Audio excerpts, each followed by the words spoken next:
Welcome back to another episode of Sessions with Mary Jane. If you listened to our last episode, you got the part one of the interview with Taso Zouroudis, and he was kind enough to stay around to give us more insight and knowledge in a second episode. Wow. He's back. Welcome back, Taso. Whoa. You never left. Deja vu.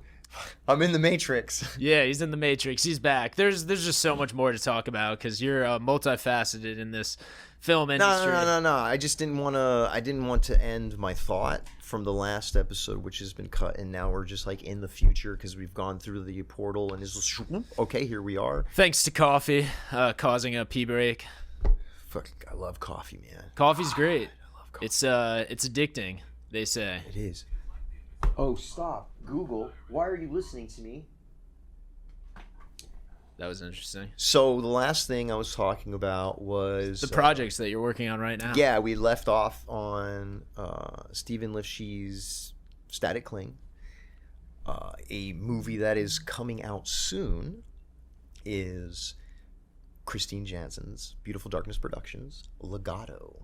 Word. Tell us a little bit more about this, what you could say. Yeah. Legato is a wonderful story written by a young lady in South America, I think Brazil. Wow. Cool. If I remember the details, we've already wrapped the film. How'd they get connected? Because Christine's from Jersey. Christine is so tapped in.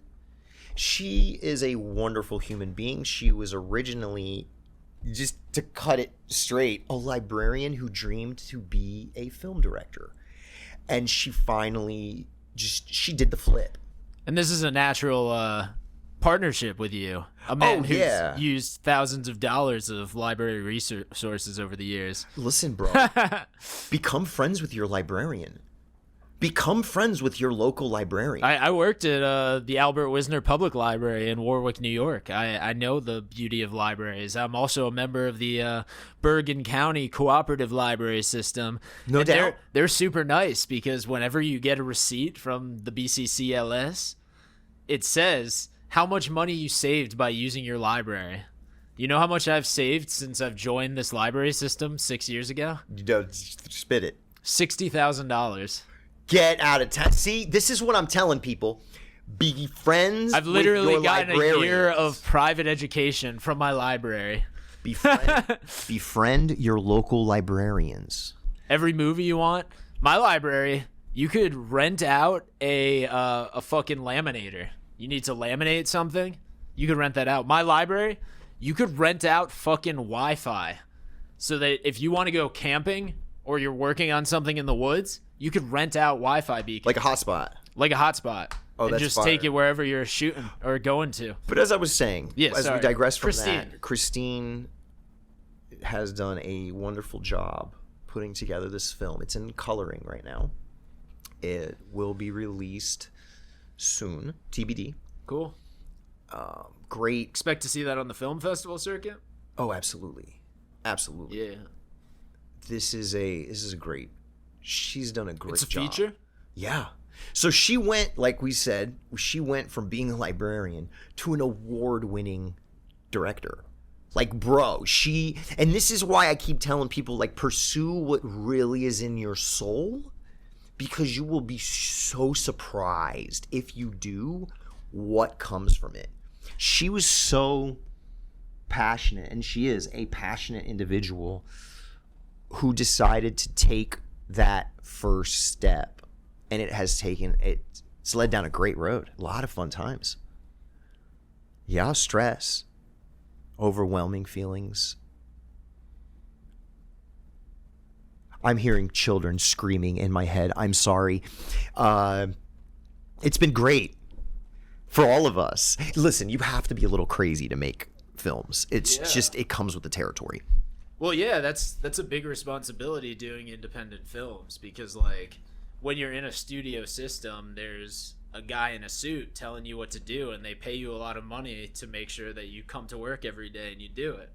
When you're an independent filmmaker, you got to be self-motivated. Like, the film doesn't get made if the 5 people working on it don't do it. Yeah, You know? that's absolute facts. Absolute facts. If you want to make a movie, you either do it or you go back to your job. Because, bro, I've been doing this for 23 years now.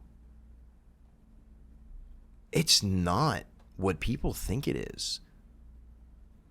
It's not what people think it is. No, it's not. The lifestyle is like crazy because like you never know when you're gonna be on set. You're like, you go months without working, and then bro, all of a we sudden you sleep. work 60 days Most straight. of us sleep for 3 hours. It's up, sleep for 3 hours, back up. I mean, drop 3 hours, back up, rinse, repeat, and then nothing for like a month. And you're freaking out like, oh my God, what am I going to do next? You're like, I used to work in the film industry.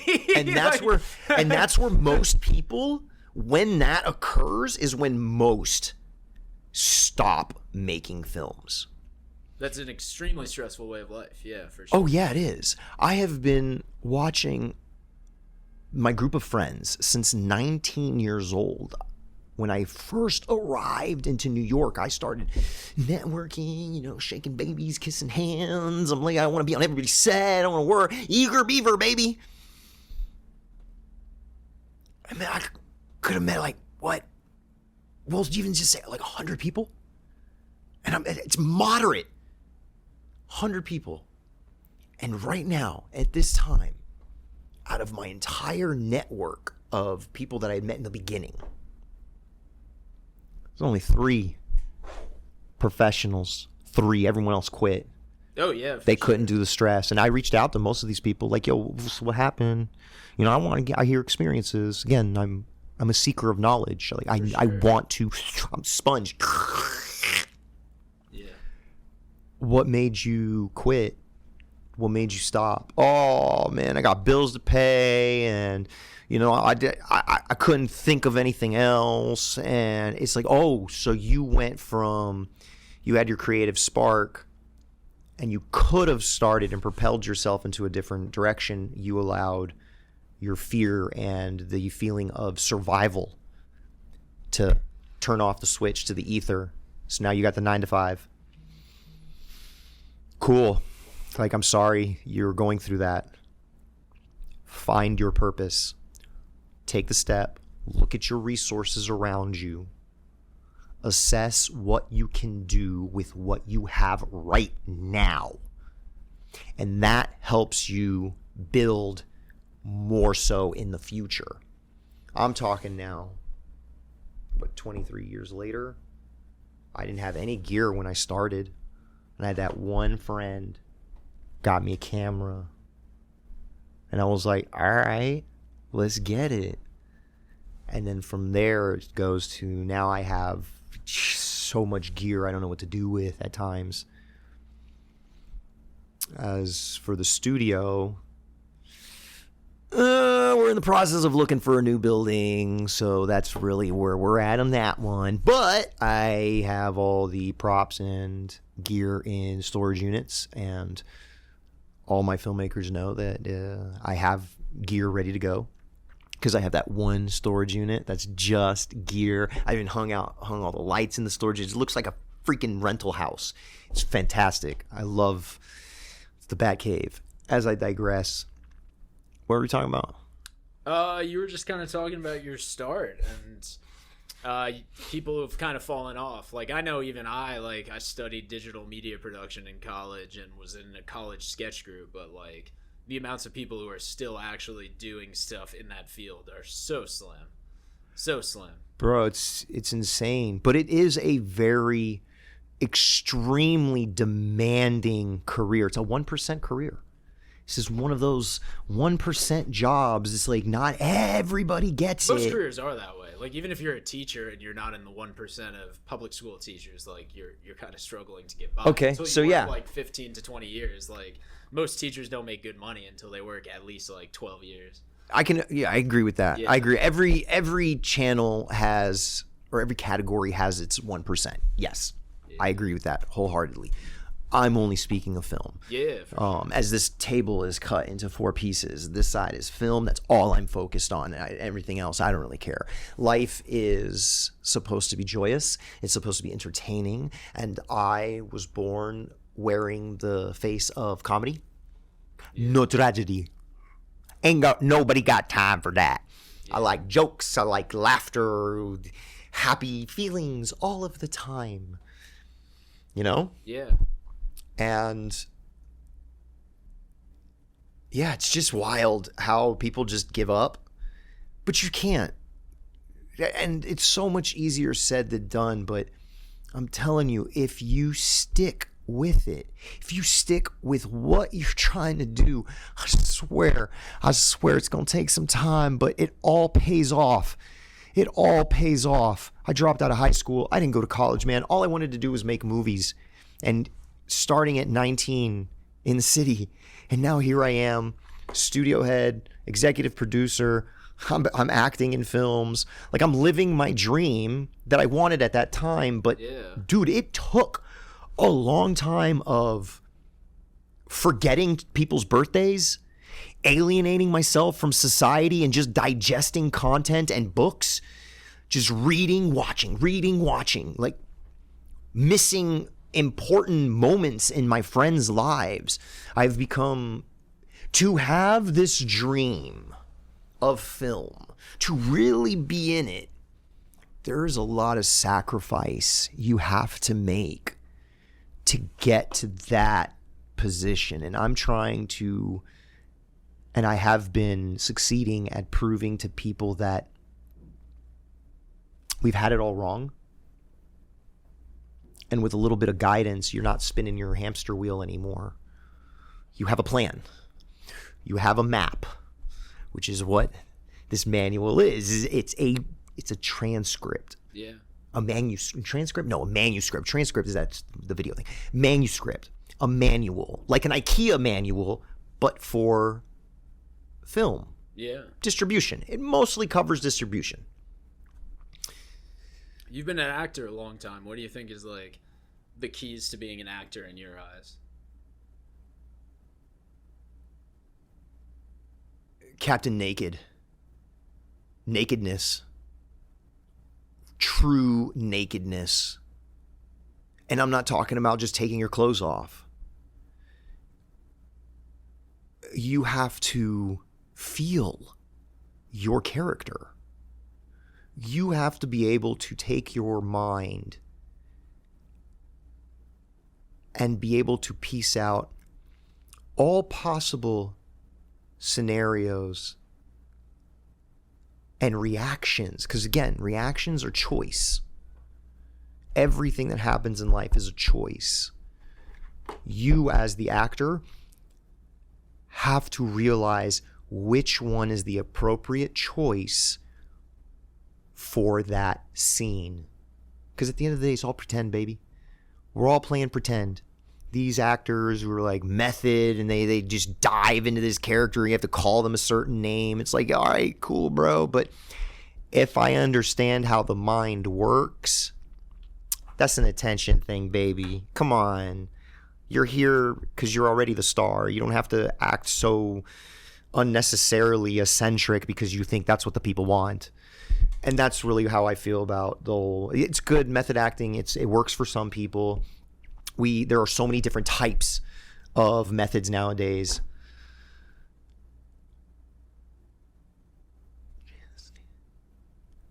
What was it? The one I had, I even did my own. Stan Chexner's? That's right, the Stan Chexner's practical yet method form of acting. That's what we teach at Set to Go. Stan Chexner's. Practical yet method. See what I did there? Yeah. Because it all is relevant. It's all relevant in the world of an actor. But what is an actor really but someone who is mirroring reality? Yeah. In a structured environment. That's really all acting is. We do it on an everyday basis. Every time you go down the street and you see one of your neighbors who you really don't like, but yet you smile and you ask them how they are. And you wave and you're like, hey. But as soon as you walk away, your face changes. Bro, you just acted. Congratulations. You deserve an Oscar for that little situation. We do this on an everyday basis. And actors are just people who know how to captivate all of the everyday stuff for that scene. It's all about that scene. That's the reality that they live in. And that's really just like the guy who played Gandalf. I heard an interview with him where he was just like, yeah, people take acting way too serious. It's like as soon as I get onto set, it's like a switch. Oh, I'm Gandalf. Now I'm back to being regular. Like, it's just pretend. We're professional pretend players, man. Yeah. We were the kids in the sandbox that were building little castles and stuff while everybody was running around on the playground. And you've got the kids in the sandbox. Well, one is eating the sand while the other one thinks she's a witch and she's convinced she can do magic. And you've got the other kid who's like, oh, no, the castle has to have actual, schematics where it looks like a mini castle and the moat has to be perfect. It's all of those people are your set builders, your costume designers, your makeup artists. These are all the kids in the sandbox that everybody was looking at like they were weird. And I was just blessed to be part of them. And I dipped in both worlds. I hung out with the popular kids. I hung out with the eccentrics. I hung out with the stoners. I hung out with everyone. It's just fucking Gandhi, bro. Like, clicks. Or a chameleon. I just blend into whatever situation I need to be in. For sure. And that's the cool thing about the film industry is it's so diverse with the people who work in it. Oh my God, it's great. You literally will work with trans people. You'll work with people who love Trump. You'll work with black people. You'll work with Filipino people. Bro, I've worked with everyone. Jews. I've worked with so many different types of people throughout the years. There's so much diversity in film. It rivals New York City. Yeah. You honestly don't even think there are like issues in society when you're on a film set. Sometimes you're just like production people, bro. We all live on the fringes of society. It is the Everybody commune. Just go get food over there. Like we have the food for you. Oh, we bought you guys hotels. Like no. It's like are living in the you commune. get that. If you I get that me, vibe, I work for you, bro. If I get that vibe that you are production. Oh, we having a conversation, bro. Like, what you do? What's your fighting style? Like, you cinematographer? You gaffer? Like, what you do? Yeah. If you're not, I'm really interested in what you do because I'm curious about life and everything. Even had a show called Taso Versus, and it was created by my boy JD, Joe DeJour, an artist, and my bestie. Joe DeJour a little bit. Joe DeJour. I can't really talk about JD like that because, bro, he knows where I live. So if I say something wrong, he knows where I live. He knows where I live. He knows where I sleep. Together a lot, though. Dude. This guy is amazing. Why is he a good partner? He is a phenomenal partner because he is the more realistic one of the two, the realist. I tend to have very wild and complex ideas that theoretically will work, but there will be trial and error to make them work. JD, Joe DeJour, has the ability to, and not many people I've met like this, but has the ability to analyze the random ideas that I pull from the ether. Bro, I just got this great idea, and then we can do it. And he's, let me sit on that for a few. And so he processes. It could be a day. It could be a week. But he always turns around and goes, all right, I figured it out. This is how it's executed. And I look at it, and it's so simple. It was staring me in the face the entire time. But we are all, myself, I'm a personality that, I see one perspective. I don't see your perspective. I don't see Susie Joe's perspective. I don't even see Gertrude's perspective. Oh, come on. Gertrude has some pretty good. She's got some pretty good opinions and a perspective, but that's why we communicate. That's why we talk amongst ourselves. We share our ideas with each other to get that perspective we're missing. And that's what production people do, more so than any other field, I feel, creatively.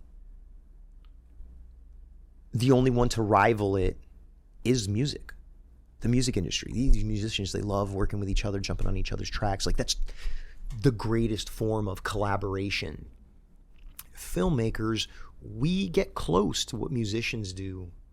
And sometimes when we make magic, it's because we've worked together. I feel there is a cleansing happening of egos. Because in the independent world, as it stands, there's a lot of people who like to compete. Like, oh, my production company is better than yours. Well, mine's better than yours. And we have better stories. We have better lighting. Like, cool. Bro, cool. How can you help each other? Instead of beefing, how do you help each other since we are on the wave of the indies? This is the era, baby. Can you dig it? Can you dig it? You know what I'm saying? Yeah, for sure. We have to become unified now with the project that I'm doing, the book being the first piece, the tip of the iceberg. I guess I've been unknowingly developing a union based off of just how I'm putting everything together and how I do things out of my studio. Now, I'm not unions to me. They're great. They help people. They're wonderful. They're there to protect, and it doesn't work anymore. It's like everything has hit that point of your expiration date is coming. There's got to be a new way. Yeah, I think unions are definitely good for like $200 million productions. Like, I think if the money's there, people fought for those rights, and it makes sure there's a universal standard in filmmaking. Just to give the union perspective. But $2 million, bro. No, like if you're making a $10,000 film, of course you're not union. Like, if do you understand? An $800,000 film, it might not be all union. Do you really understand what you can do with $2 million? Yeah, $2 million. Yeah. Do you? I do. What can you do with $2 million? You could do like a 2-week feature film that's gonna be scrappy and maybe has one guy you saw on television. That's one film, right? Oh, I mean, like, what is the normal idea of $2 million? No. I just asked you, what would you do with $2 million? And you said a feature film. Yeah, most likely. Okay, well, with $2 million, I could literally make, 5 features off a mill. Yeah. And then the other mill, just give it to charity. There's people starving on this planet. The fuck? No, I'm being dead ass. The way the industry has inflated prices. The $1 million would be good for marketing. Bro, you know the average rate of an actor is $47,000 a year. Think about that. $47,000 a year. $47,000. Most jobs that you get are like $35K a year. If you're doing something good, you get $60K a year. But the average for some of these actors who are in like union, they're working actors, it's only $47,000 a year. How the fuck we spending? And mind you, this is $47,000 a year. It's 12 months. 4 weeks in each. What was that 24 weeks? Yeah. Something like that? 52 weeks in a year. 52 weeks. You only need minimum 20 days to film a feature. 20 days. How are we spending in an industry that much money for one film? Materials? Yeah, okay, our prices have gone up. They don't cost that much. They do, but they don't. You break everything down to the nitty gritty, you'll see that our entire industry in film has been inflated, has been so inflated that it makes it difficult for a beginner, someone who wants to learn, to really have that light at the end of the tunnel like it's possible. There is no light at the end of the tunnel for filmmakers, independent filmmakers. Everybody's still running, everybody's still chasing, everybody's thinking, oh, we just did this, but it is, in this game, it's 75% skill, 25% luck, and who you know. And the beautiful thing about all of this is the world is a very tiny place. So you never know who you're going to bump into and where. You don't chase, though. Let the universe give it to you. All you need to do is work on what your soul is asking for. What is your purpose? What is your dream? You got to do what you love or you're fucking up. Like, seriously, I live by that. Hell yeah. You know? If somebody was going to join the film industry tomorrow, okay, they're like, I am coming into the film industry, I live in New Jersey, what would you recommend is the most needed film industry job in New Jersey? Like, what are you always looking for and you can never find enough of? Where would you a fluffer start a career? I don't, because there's definitely saturated fields. Like, there's thousands of actors, there's thousands of people who want to be directors.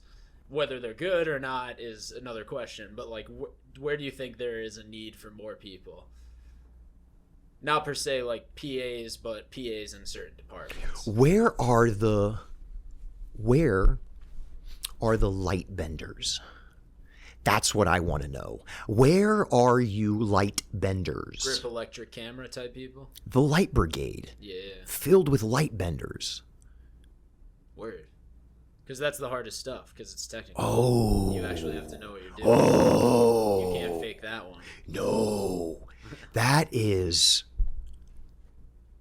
one of the two hardest positions in the film game.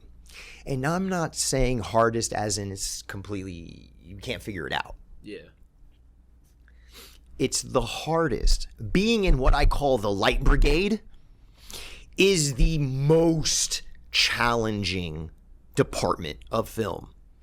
Because that's, as we know, the gaffer, the best boy, the lighting technician, the key grip, and the grip. Homeboys are the brutes and the swabbies of a pirate ship. These are the guys that are lifting things, rolling cannonballs, pushing cannons out, pulling on ropes, lifting the sails. They're the guys that are moving the ship. Yeah. That's the light brigade. Without a decent light brigade, you are spinning your wheels. Okay, you just started the film game. Cool, you need time to practice. So you're not technically spinning your wheels, but you got your wheels stuck in the mud because you decided to get into this without a proper gaffer.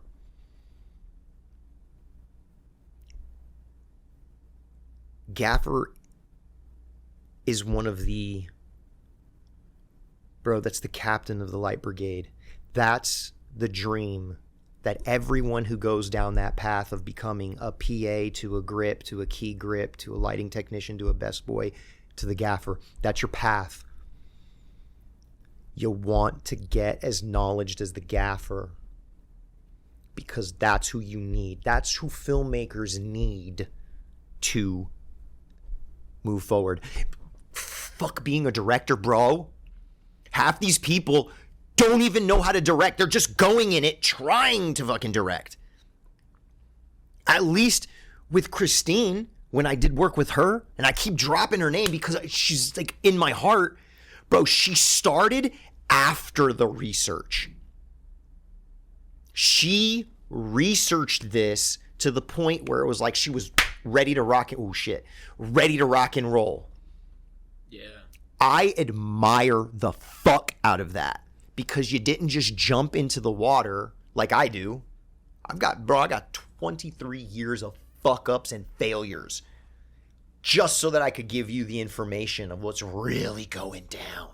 Yeah, and that's really like being on a film set is you kind of have to know everything. You don't have to know everything because there's other knowledgeable people on set, but you have to do as much research as humanly possible so that you can basically have an answer for everything. Yeah. Because otherwise, why are you there? Look, I'm nothing special. Yeah. There are others, as we are called, Swiss Army knives on production sets. There's Swiss others. Army men. There's others like farting and stuff and moving through the water with your boner. Yeah, exactly. 2025, baby.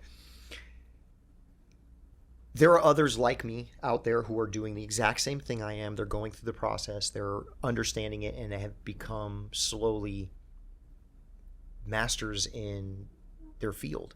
Now, I'm not a master. I don't got the big beard, cool mustache. I can go, like, you know, I'm still young in the game, still learning every day, but I've gotten to the point now where it's just like, bruh,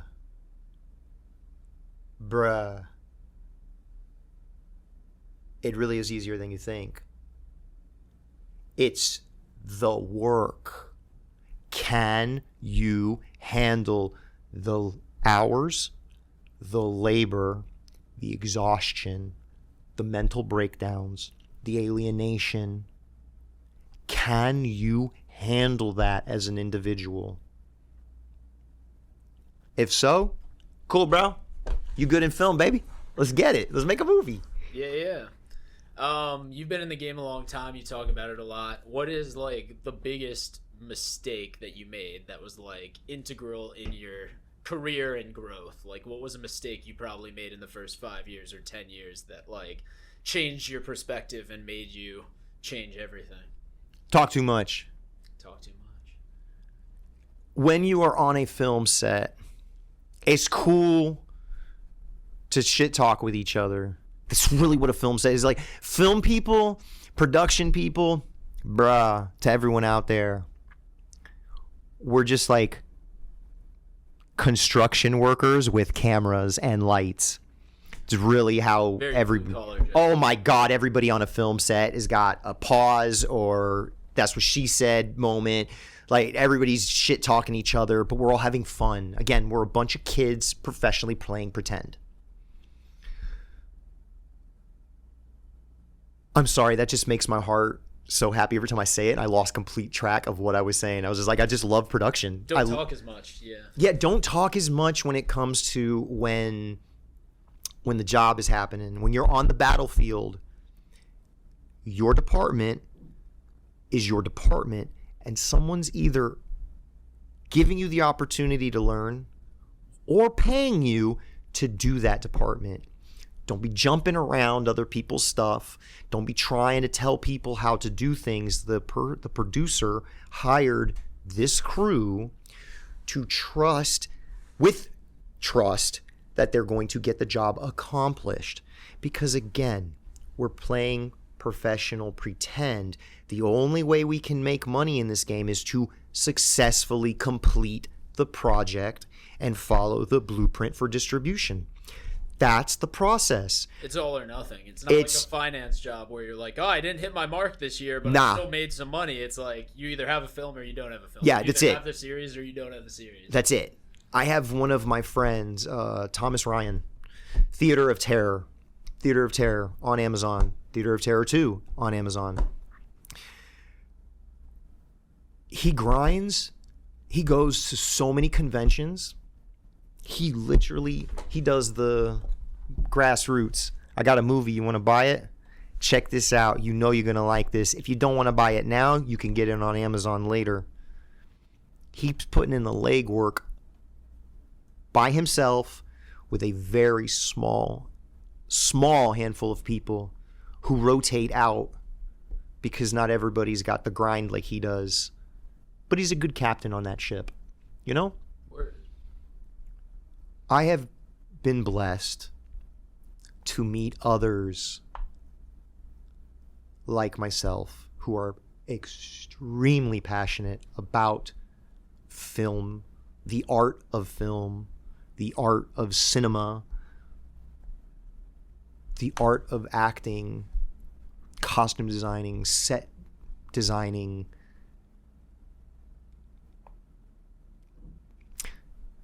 There are 4 types of people on this planet, and this was said to me a long, long time ago, and I'm going to tell everybody out there too. You have to figure out where you fit. There are the people that cook. There are the people that serve. There are the people that are served.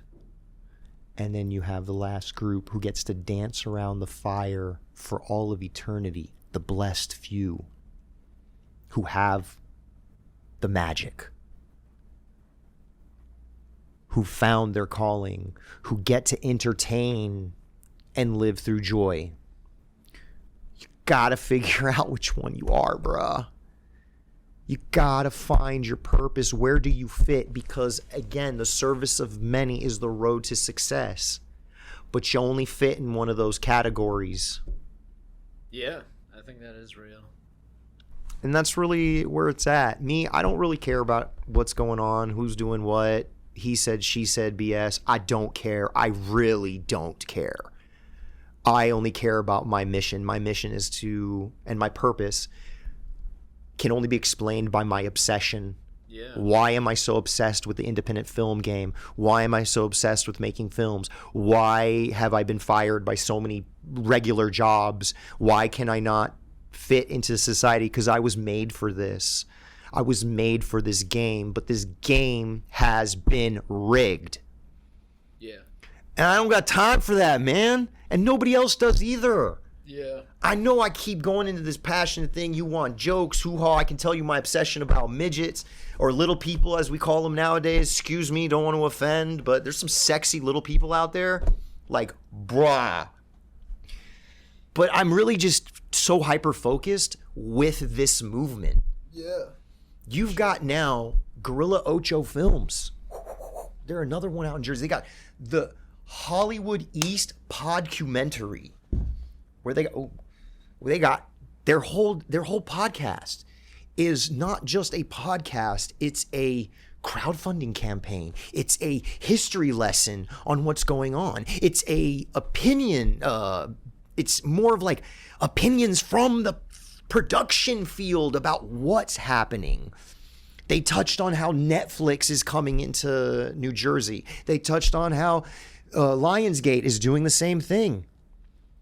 What? This is another podcast out there. If you guys are interested, the Hollywood East Podcumentary, Gorilla Ocho Films. I hope I'm saying that right, because I just started following Giancarlo. He's the one that runs it with his boy Rocco. Rocco, what's up, bro? I love you. I really do, man. You are one in a million. There are other people out there in the same wavelength, moving the same way, and everyone keeps saying the same thing, is it's going to be an issue for the independent filmmakers if Netflix comes out, if Lionsgate sets up shop. And all I can say is what you think is going to be different. Like, what you think is going to be different. Bruh, they were already here. They just started building in Jersey. Like, I don't understand why everybody's like, oh my God, it's coming into Hollywood. Bro, they had offices already here in New York. Like, what are we talking about here? Yeah, it's just that people see the studio as like more jobs guaranteed to the state, not like guaranteed to a specific person. But no, people definitely are like, I want the if I'm an actor, I want to be getting cast and stuff before the Netflix studio is here, so that when Netflix is here, I'm just getting cast already, and they're sending me down to 4. Well, that's the name of this game, bro. Yeah, that's the name of the production game, is credits. You're building credits. Yeah. You're building reputation. Yeah. Your work ethic. Your character, dude, your character is your currency in this field. Your style. Your style is another thing. How much attention are you grabbing? Those are the things. No, you can't be taught style. It's either you're born with it, or baby, it's Maybelline. Who you hung out with, what you did, and what makes you you. Yeah. And people have to embrace their individuality and not worry about what the other person is thinking or saying about them. Because I I ain't saying nothing about you. The only thing I've ever said behind your back in my apartment with my girl, I said, I fucking love that guy with his Ned Flanders mustache. Like, he's like the Ned Flanders of comedy. I dig it. And then you shave the stash. Yeah, and I was like, damn. Depends on what production I'm on. Yeah, no, it was so cool. It worked. It just worked because you were like the Ned Flanders of stand-up comedy. I was just like, he's just so polite and opposite of Ned Flanders at the same time. So it was like anyways, as I digress. Question for people. You've been in this industry a long time. You've talked about the perils and struggles of this industry. What is your tips for getting by financially in this industry that is very tumultuous financially? Welch's fruit snacks. Just live off of them. This is why you go on into production. There's Welch's fruit snacks. There's a thing. Like, you guys have to understand. That's our lifeblood, our fuel to keep going, to keep fucking going. Yo, dude. Working on sets saves you a lot of money on food. So if you're worried about paying for your food, you work on sets and then you save your money on food. Crafty, and you have baby. Money left over. You're doing what you love. Yeah. And you may not be making big bucks, but bro, you're getting food. You're getting chicken wraps. You're getting pizza. Sometimes there's lasagna. Dude, I had sushi on one. Oh, yeah. People even at the how highest you buy level, fruit and the fruit all goes bad. Like, go on a film set. Yeah, it's gone. To eat fresh fruit. Gone. Every day. One day, that whole tray empty. Everyone's Yeah. But that's the most. See, on a film, that's the only thing that I actually approve when it comes to, hey, let's spike this budget up a little bit. Is crafty. Yeah. People love food, and they love making movies and eating. Yeah. And if it was a normal 9 to 5 where it's like you get in at 8:30 a.m. and then you get your lunch break at the same time every day, I feel like, yeah, it's like you could bring your own food, you could pack your lunch. But like with film industry, it's like, there's always all something. Right, eat now. You have 30 minutes. Get over there. It's going to take 15 minutes to get there. Go. But if everyone's working exactly as they're supposed to, and you're on the schedule, you're good. 30 minutes, let's go. Because we've got minimal time to finish these projects. Yeah, it saves you so much money to just have people basically locked in a prison for 20 days. All right, so I touched on one of them. You asked me a question, what was like the most important for a filmmaker as a gaffer? The second most important thing. And these two are going to be the columns and cornerstones of your production. Your assistant director. Oh, yeah. You got to have an AD. You got to have an AD. You're lucky you got 4 or 5. No, you need an AD, a first AD, who's born with either 3 testicles or 3 ovaries and dominates that freaking room. Not a pushover, because the AD is essentially, if I'm captain of the ship on this pirate ship, that's my quartermaster. That person knows every inch of my ship, knows who's on it, who's doing what, when they're supposed to be doing it, what we're supposed to be doing next. That is the coach of the team. Oh, yeah. He's the quartermaster, bro. He knows where every rope and every torch is up on the pirate ship, in the set. If you have a good gaffer and a good assistant director, it's okay if you're a shitty director. You got a good team. They'll keep you moving. Your third, your DP, your sharpshooter. You need a sharpshooter or else you can't capture anything, because you try filming and directing at the same time and it's kind of, what are you going to do? Focus on technical or focus on creative? You know, there's some directors that do both. Hey, cool. I'm not hating. Do you. If you can handle it, do it. You know, shit, I do it sometimes. It's but one way to cut down on money. There's one way to cut down on money, yeah. Because you got to figure out how to cut down on money in some way, you know? So it's like, what skills are you, the person who's investing your time, bringing to the table? It's like, if you wrote the script and you're like, okay, I'll also act in it, then it's like, okay, cool, we don't have to pay the actor, kind of a thing. Yeah. Like, obviously, you hope the budget's there to pay yourself, but like, these are ways to cut down for sure. Yeah, and if so they have, you bring hold on. Thoughts. Cinematographer. You don't want to shoot and direct. You don't want to shoot and direct. You want somebody who's focused on the camera. That's what we need more in the production game. We don't need directors. Dude, we don't need any more directors. Stop with the whole, I want to be a director. I want to be a director. Like, chill. Learn how to make a movie first. Learn. Be a freaking PA before you have to be a director. Or do the research so that when you approach a person like me saying, I want to be a director, and I start asking you questions, well, you got this, X, Y, and Z, and you answer me surprisingly accurate, I then start asking, like, where'd you learn this stuff? Tell me. What you got? Oh, is this your first time? Oh, you studied? Okay. Let's do this. I got you. But if you're coming at me with a wild dream and talking about your baby, I wrote this story, it's my baby. Is your baby going to resonate with anybody else?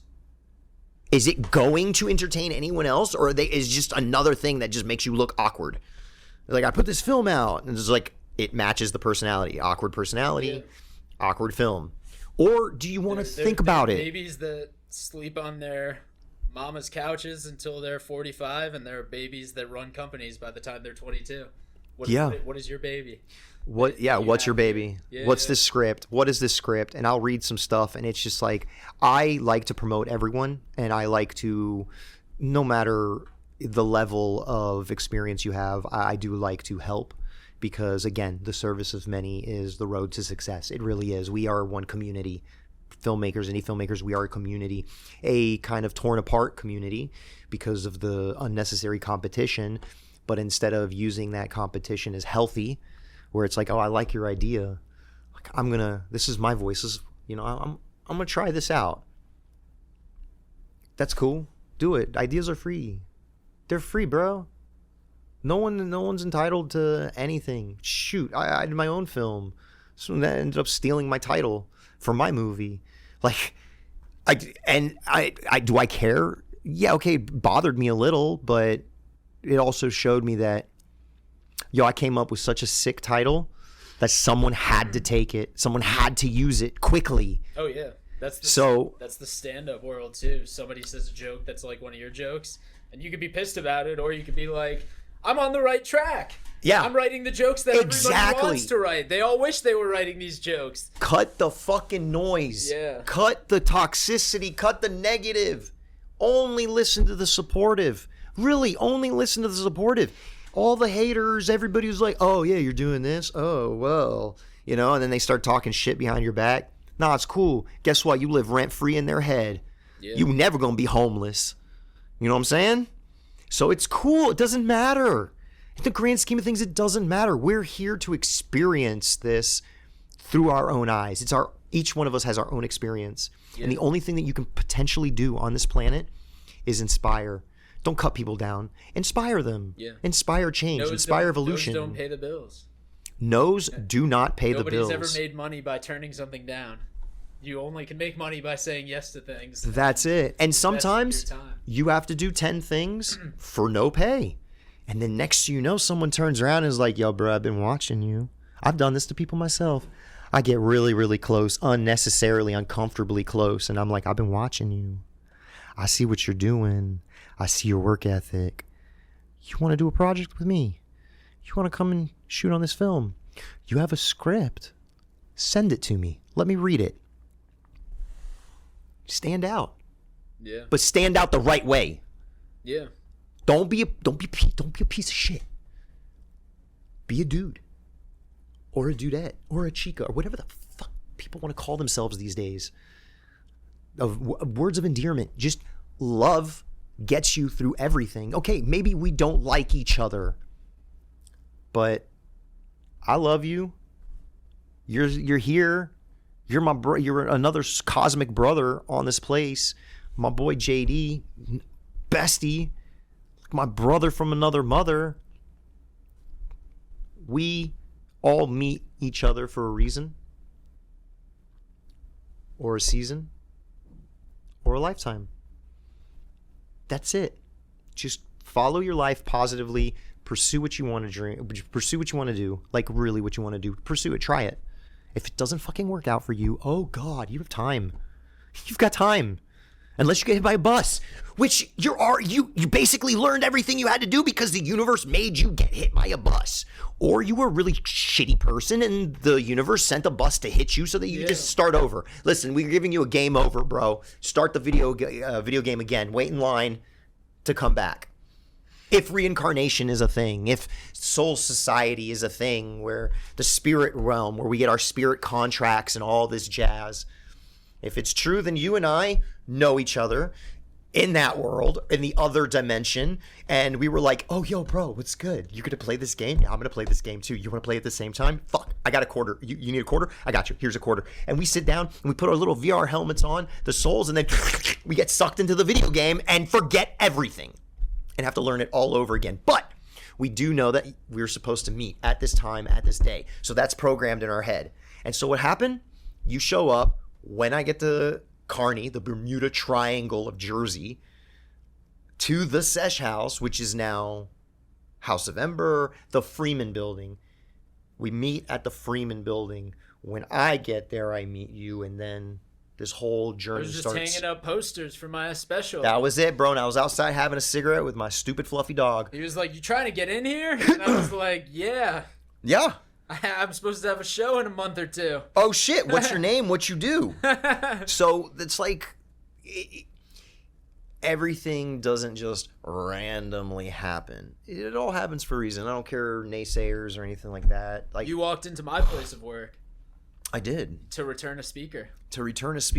And I was like, wait, you're that Taso? I am that Taso. I've heard so much about this Taso. Oh, God, he's fucking crazy. Why did you come into this place? I was kicked out of the last one. I'm hiding. They're trying to find me. Yeah. No, again, man, that's really the whole spiel, bro. I want to provide. I'm providing, in my way, releasing step by step solutions for independent filmmakers. That's really all. That's where it's all at. Well, we need better stories. We need more creativity. Did you see Freddie Wong's movie Sketch? Like, have you heard about it? I have heard of it. Bro. Freddie, I'm just like really sad that Angel Boy found you or got access to you before I did. Oh my God. You and your team are so awesome. Dungeons and Daddies. That's another podcast. I want to just like, I just like plugging, bro. Dungeons and Daddies is amazing. Yeah. Sorry, now I'm getting all... I've gotten most of what I wanted to say, or the universe is telling me. I appreciate the universe bringing us together the first time, the second time, and now the 100th time on this. I appreciate you giving us a nice bonus episode for our followers out there. Oh, hell yeah. If people want to follow you, how could they find you? So I'm usually standing on the corner of 14th, and no, I'm just kidding. You can go to Instagram at Taso Zouroudis, TASOZOUROUDIS, or follow the studio page at Set to Go Studio, SETTOGOSTUDIO. Right? That's how you spell studio. Yeah. That's right. Thank you so much YouTube, for coming on. TikTok. Yeah, bro. Hell yeah, man. This was fun. Yeah, this was a lot of fun. Thank you so much. If you see Taso at a meetup event, don't be shy. He's very loquacious, and he will talk your ear off and get to know you if you're not an asshole. All right, speaking of that, before everything ends, do you have any other side questions you wanted to ask? Anything interesting at all? I think we're Yeah? You're good? Yeah. You got it all out? We got 2 hours. You're not gonna take me on the side of the street now and be like, oh man, I forgot to say X, Y, and Z. No, maybe you'll come back on for more exclusive. Oh hell yeah, no, this is fun, bro. Yeah. I enjoy this. Thank you so much. Yo, absolutely. Believe